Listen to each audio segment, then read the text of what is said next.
Physio Steve checking in with you today. So, as we mentioned earlier, some of the posterior muscle exercises we're going to show you to work the hamstrings and the glutes are going to be, I'll show you the squat briefly, the deadlift, and the single leg deadlift. So to go through the deadlift, we're going to use a light bar to start. I'd recommend focusing on technique rather than weight right off the bat, but from this position, we're going to make sure we start with good posture. Bars always staying close to our legs. And we always make sure our back and pelvis are neutral and our weight's always posterior. So start with the hip hinge. We're going to slide this bar down the front of my knees, keeping the bar close, keeping the back and pelvis neutral.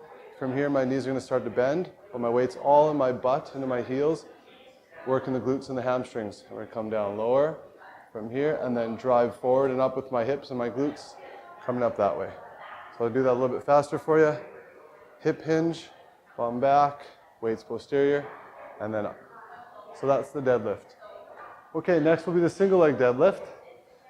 This one can be a little bit more difficult than the deadlift, but effective if done properly. So what we're going to do is we're going to start with the weight close to our body, hinge at the hips, pushing the weight in the bum back, keeping the weight in the bar close. My back and pelvis must stay neutral, and my weight's now posterior in my butt and in my heels.